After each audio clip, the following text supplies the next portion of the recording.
Hello, Sartan Nation, and welcome to the Sartan Weekly. And we're going to start off with Athletic Director Jim Cook. Jim, what's going on in athletics? Well, Jeff, this year we've had some major changes with athletics, dealing mainly with the athletic office. We have lost Ashley Turcott, who is the administrative assistant and assistant AD. She is now a full-time teacher here at Pius, so it's a great career move for Ashley. And Jennifer Maldonado had a great opportunity to work for a local company in fundraising, so Jennifer has left. So now, after Mr. Turcott and I have been talking about for a number of years, we are combining the athletic department and activities and community service all into one area. We will have Wendy Lucas overseeing or helping me with athletics this year. So it's a great opportunity for me to be closer with Mr. Turcott and Ms. Eiler and working with Ms. Lucas, but also with the kids. And that's what I'm really excited about for this year. So it's neat to have this opportunity and, you know, just being closer with the kids and working with everybody. So Jim, when does fall sports get kicked off?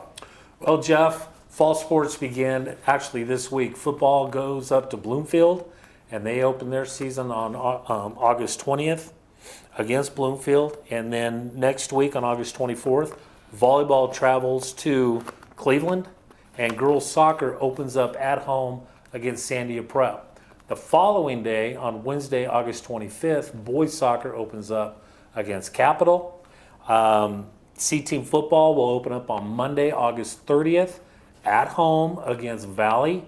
And cross country will open up September 3rd, hosting our big meet, Super Cinco.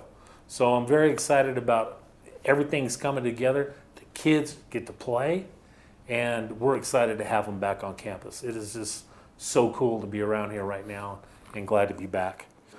One of the things that I want to address, you know, with all the games coming back is the excitement, and you see it in the kids.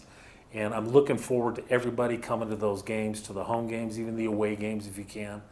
But one thing I got to mention is, you know, let's cheer our kids on. Let's cheer our coaches on. Let's get loud, let's get rowdy, but let's keep it in perspective of what we're there for.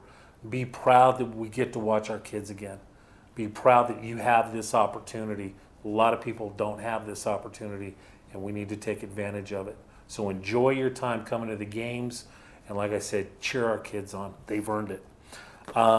Before we finish up here, Jeff, what I'd like to mention is when we do travel, parents, I need to remind you, if you want to bring your son or daughter home, I need a parent release form done the day before the event. And that's really important because we are responsible for your kids. And we can't just go off of an email or a phone call. We have to have these parental release forms done. The other thing I want to mention, Jeff, the last thing I'm going to mention, we're back to wearing masks. Pius is a mask-wearing school, so any and all indoor events, everyone, players, coaches, officials, fans, everyone will be in a mask. Outdoor games, soccer, football, cross country, no masks are required at this point. We'll keep you up to date on what's going on with that. Well, thank you, Jim. We're looking forward to you being in the Sartan Center, what we're going to call it, the student services, which includes activities like it was, community service like it was, and now athletics has moved in. So the kids always have a place to go to get information, and parents as well. You always have a place you can call 831-8592, and Mrs. Lucas is always there for us. So make sure we have a great season this year. We're looking forward to a beautiful fall within Sartan Nation. God bless. And now on the Sartan Weekly, we have another fixture in the Student Services Department, the Sartan Center, Alicia Eiler. Alicia, what's going on with community service? Well, there's a lot of change in the air. We have had to react over the last year and a half with COVID and opened up a lot of possibilities for service regarding what kids can do at home or what they can do with restricted possibilities. So that can all be found on X2Vol, which is our online tracker of everything service. Also, I'm going to be going into theology classes in the next few weeks, the next 3 or 4 weeks, to talk to the kids about service, explain everything, and train them on how to use X2 Vault. Also, along those same lines, during COVID, what are the changes with donations to some of the donation centers around town? It's all over the place. During COVID, many places shut down donations, and then they opened it back up again. And I really can't answer for all of them, but I can say this. If you want to donate, of course, places will always accept money donations so that at least they can go and buy things. I know that's the case with Barrett House. But we'll have to go probably on a case-by-case basis at any given time, is just call and find out. If someone has something they want to donate from their house, the main thing would be maybe to email me or to call Miss Lucas, and I can make some phone calls around and see who might be accepting some donations for you.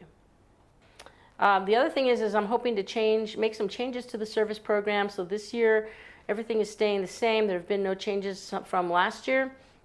And I'd like to put together a committee of parents, students, faculty to come up with some changes into the program that everyone can buy into, because everyone had input into it. And so we'll look to make the changes for the next school year. So anybody who would like to participate in redesigning the service program here at St. Pius, please get a hold of me at ailer@spxabq.org, and we'll get the process started. Ms. Eiler, during COVID, what are the major, in a nutshell, the changes that are in terms of what's allowed? Well, we still focus on corporal and spiritual works of mercy. We had to focus more on spiritual works of mercy during the lockdown because kids couldn't leave their homes. So praying the rosary as a family, the Divine Mercy, or any other form of prayer would certainly work. And I allowed also parents and grandparents to start verifying the legitimacy of those hours, whereas before that was restricted. So even if a kid couldn't leave the home, there was that. They also grocery shop for parents. All of this, of course, at the comfort level of a parent and what they would allow their kid to do. But from grocery shopping to yard work to childcare to prayer, anything that kids didn't normally do before COVID, but they stepped up to help their families or their neighbors with during COVID counted, or still counts. Great. Thank you, everyone, for viewing Sartan Weekly. It's Alicia Eiler, Mr. Cook. If you have any questions, please email us in the Sartan Center, and Ms. Lucas, call her at 831-8592.